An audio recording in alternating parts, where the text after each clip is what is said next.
Thank you, Arthi, for that introduction. Another great session there. And hello, everyone. Welcome to the final conversation of Provoke Media's Global Summit for 2021. And to end the show, we're going to be looking at the topic of neurodiversity in the public relations industry. I'm really delighted to be joined today by Professor Jess Naran, a lecturer in communication studies at California State University, San Bernardino. Before going into academia, Jess was a PR and marketing professional herself. She's written and researched extensively on this topic. She's heavily involved in the autism nonprofit community and herself has a son with autism. Jess, welcome. Thank you. Thank you so much for having me today.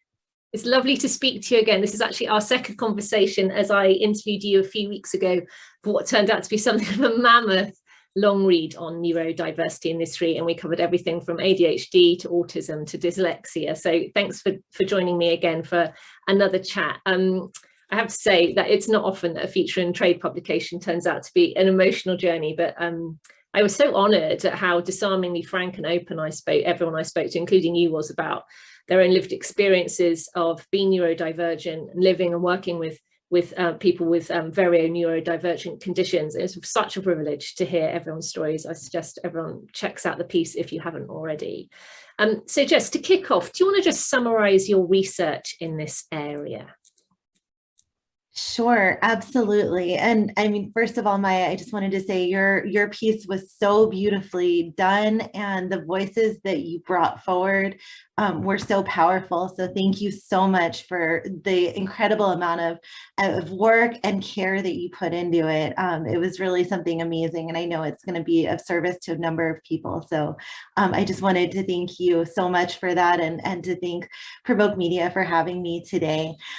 So yeah, like you said, I'm Jess. I sent my dissertation on the public relations of inclusion for publication yesterday. I defended my dissertation about a month and a half ago. So all of you are getting some good stuff hot off the presses. I'm also the owner of Felton Media Services, a very boutique PR agency that I've owned and ran for over a decade, coming up on 2 decades here. So I have both the practical and the scholarly background, but my research was about public relations reframing, right? So it was about using the strategies and tactics of public relations in order to lift the voices of individuals with autism themselves, to investigate how and how much and in what areas perceptions could truly be shifted by using PR within a certain area, right? So with the area that I studied was in an educational realm, but I really worked on doing research that was about the public relations of inclusion that could be translated out to a number of different realms, right? And so the idea was, you know, sometimes we just see that there's this disconnect between what we should be doing, and we all agree that we should be doing it, and then like, how do we really do it, and what is the nitty-gritty, and like, what do we go home and feel at night, you know, when we're thinking about like how we fit this into the rest of our day, or, you know, what do we have to prioritize, and so what are the real perceptions of inclusion, and how could PR actually help shift those perceptions, right? Because within the realm that I studied, perception was perceived as something that was fixed. Like, I see it one way and that's it, done. That's the perception, you know, and as PR professionals, we know that that's not true, right? We know that we can actually shift perception all the time. I mean, we can shift perception to increase sales or boost awareness or increase engagement or activation. We can shift perception, which in turn shifts action through that shift in perception. And we know that as professionals. So I was bringing this tool into this different space to go, okay, how can I do this for the good of a population that I really care about, that I live with every day, as you shared? You know, my son is a person with autism.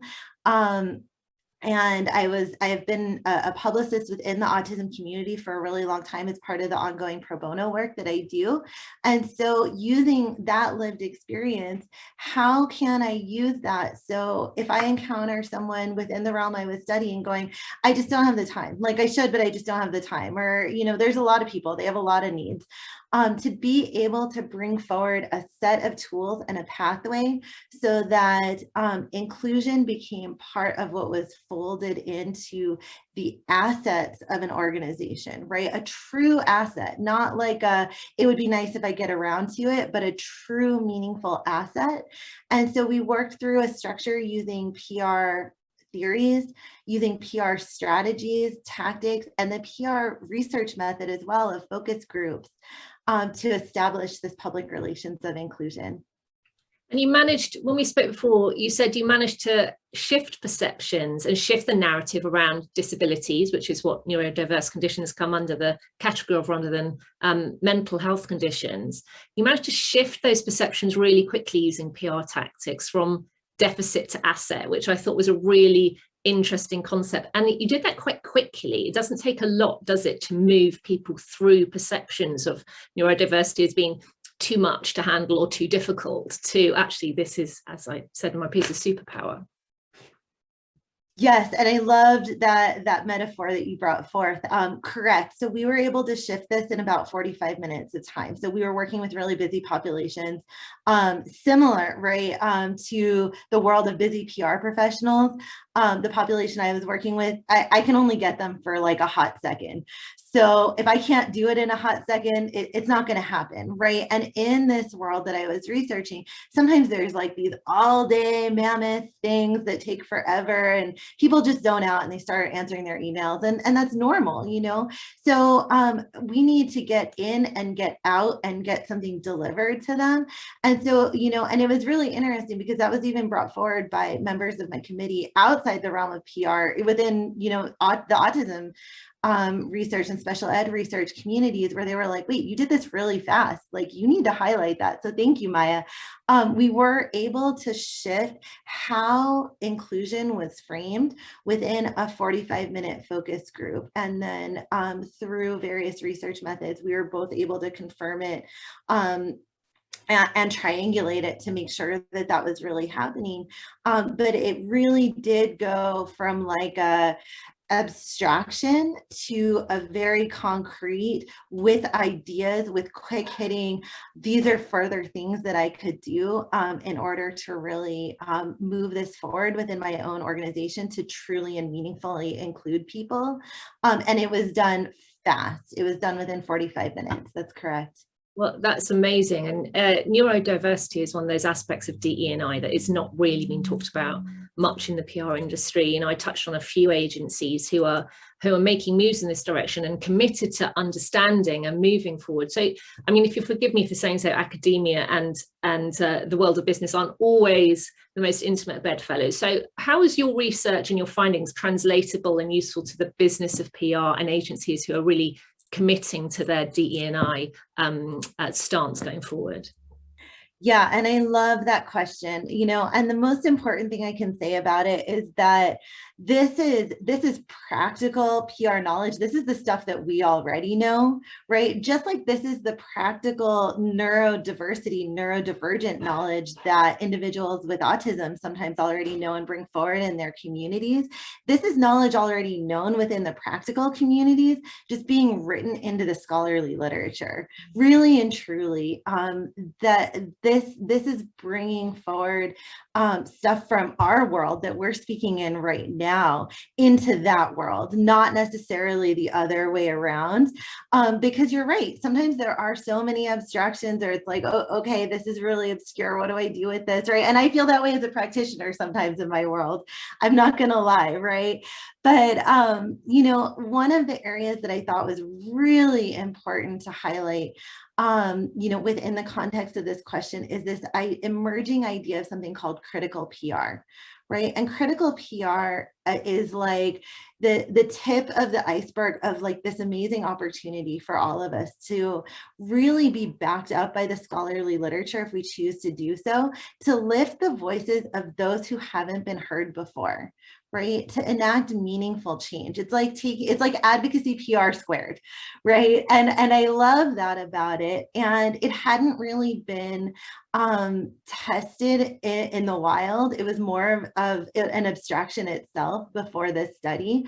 So this is one of the first studies that actually like went through and used some of the tenets of critical PR and other emerging scholarship to actually see, hey, could it work? Could there be such a thing as, the conversation right now is, could there be such a thing as critical PR? But critical PR is about mutually beneficial relationships. Like we can use that for whatever we want. Wherever there might be a mutually beneficial relationship, we can and should use that. And a mutually beneficial relationship includes more people than before and includes lifting the voices of those who may have been marginalized before. Sounds like a perfect topic for a follow-up piece. I love that. I haven't come across critical PR as a concept before. So if we come back to like the PR industry itself and the particularities of being a PR practitioner and what is required from your employer in the industry, whether you're working agency or in-house, why and how do we shift perceptions of neurodivergency in the PR industry and shift that from deficit to asset, or from a hard to do inclusion piece to a something that is going to add value to the business and nature of public relations? Yeah, and the answer to this is really easy. This is too easy of an answer. It's good for the bottom line. Any business will actually make more money and their bottom line will be improved by including more people in a more meaningful way, right? Brilliance does not discriminate. Brilliance is equally distributed among the population, but opportunity is not equally distributed among the population. So when you think about the neurodivergent population, only 3% of individuals with autism complete high school, complete college, and are employed by the age of 25. Only 3%, right? So that means we either believe that only 3% of these individuals are employable, or we have an opportunity to tap into brilliance and a reserve of brilliance within our industry that is not currently tapped into. And especially when you think about in this kind of like resurfacing from COVID world and that everyone's looking for talent, this is an untapped reserve of talent. This is good for our bottom line. So, there's all kinds of other, stuff, right? It's good to have a diversity of ideas. It's good to have a diversity of perspectives. Yes, and yes. But business is still business, and I'm a business owner. I'm a small business owner. I'm a woman small business owner. And at the end of the day, my business is going to sustain itself if my business continues, right? And the bottom line plays a role in that. And myself, I'm the employer of a 90% disabled combat veteran woman of color, right? And so I see it myself that I've had the opportunity to tap into untapped reserves of talent, different reserves of talent, but incredible reserves of talent.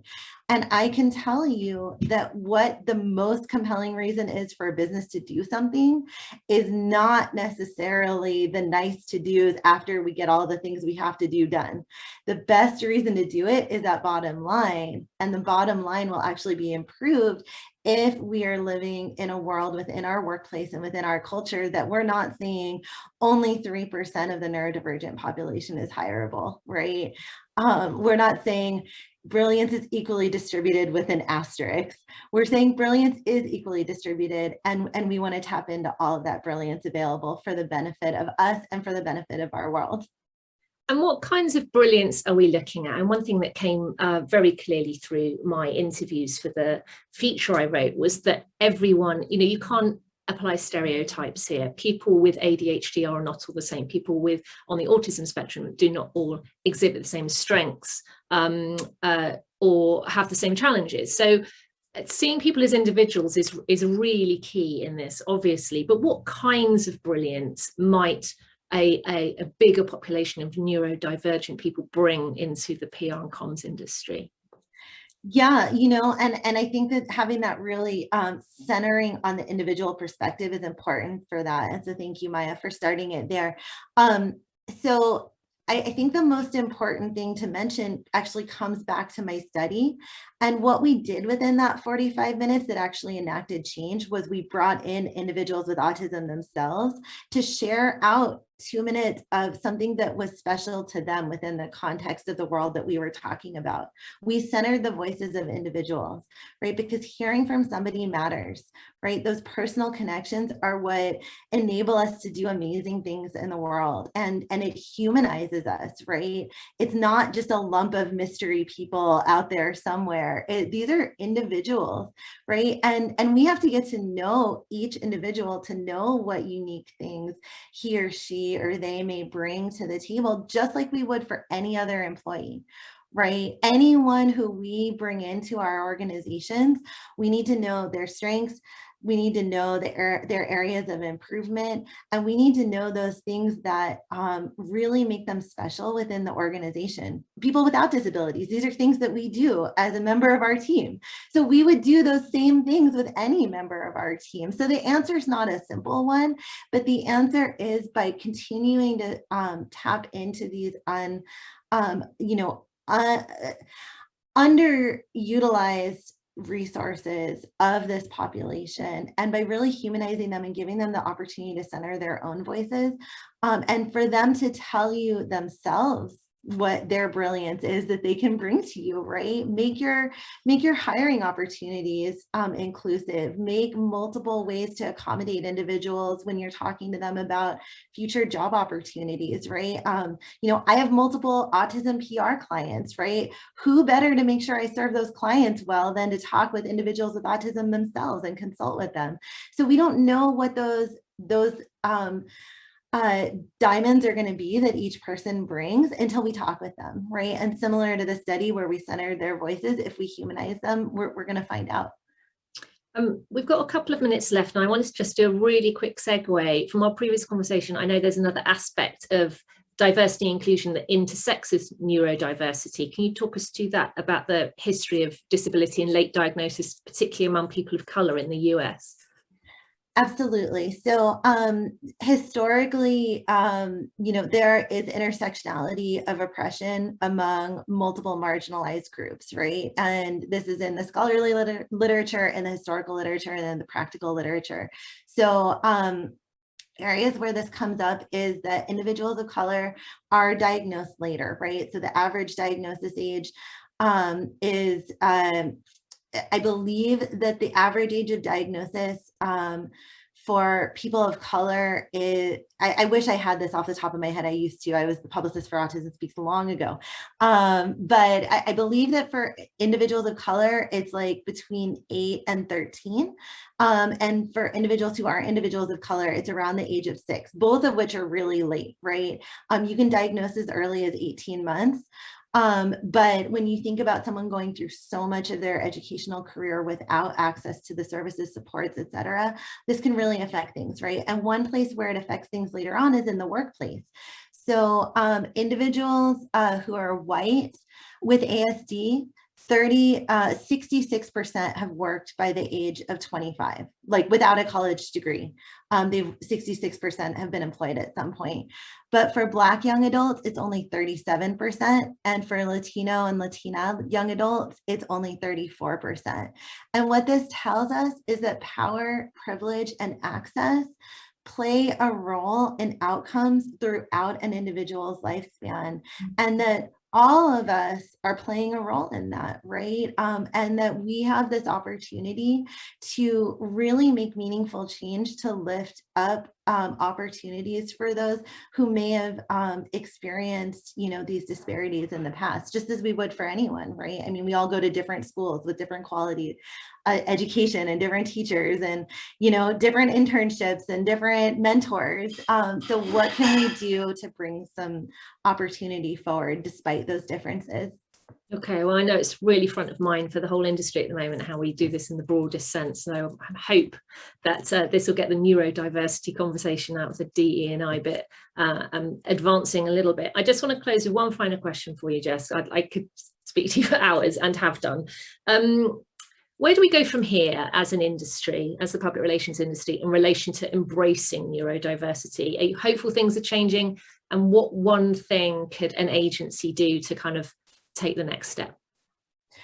Yeah, so I mean, I would say that there's so many places to go from here. But one of the biggest things we can do is, if you've never talked with a person with autism, if you've never talked with a person who might be different from you in terms of their talents and abilities, who has something different going on in their mind than you do, whatever that might mean to you, right? Because there are people who are diagnosed and undiagnosed with autism. There are people who are diagnosed and undiagnosed with all kinds of differences, right? 1 in 4 people are individuals with disabilities. So it is the largest group of protected individuals within the United States are individuals with disabilities, and we don't often think of it that way. But ask yourself, when is the last time that I had a professional conversation with somebody like this? When was the last time that I centered the voices of an individual with autism? When was the last time I met a person with autism? When was the last time I heard their hopes or dreams or aspirations? And how can I have that discourse, right? I mean, one of the biggest things that we miss in our society these days is discourse just explodes into chaos sometimes, but discourse is a powerful thing. Discourse is great, right? I mean, you and I are different. We're on different continents right now, but we can have this beautiful, powerful conversation, and so when can we engage in that discourse? And if the answer is, I don't even have an opportunity to engage in that discourse, please reach out to me. I would love to introduce you to a person with autism, right? We can hang out at Zoom one day. You can meet my son. I'll introduce you to other folks. I was at a red carpet movie premiere event featuring all individuals with autism over the weekend. They would love to talk to you as well. So, there is opportunity. And if you don't have connection to that opportunity yourself, I would personally be honored to connect you to that opportunity, because the first thing starts with centering voices of individuals who might be different than us, might have different talents than us. And then thinking of how to use those amazing assets that those individuals have within the context of PR, because it's truly amazing. And PR is not just about making rich people richer. PR is about that's important too. But you know what? We can. That's not in the definition of PR, right? The definition is mutually beneficial relationships. So what's more mutually beneficial than bringing forward as much talent as we can possibly bring forward within the organizations that we serve? Jess, I love your energy and your passion and your insight and your knowledge, and it's always an absolute privilege and pleasure talking to you, and we could go on forever, but I'm afraid we're at time. So thank you so much for joining me and for joining Provoke Media for our hopefully the last virtual global summit. It's been an absolute pleasure. Thank you, Jess.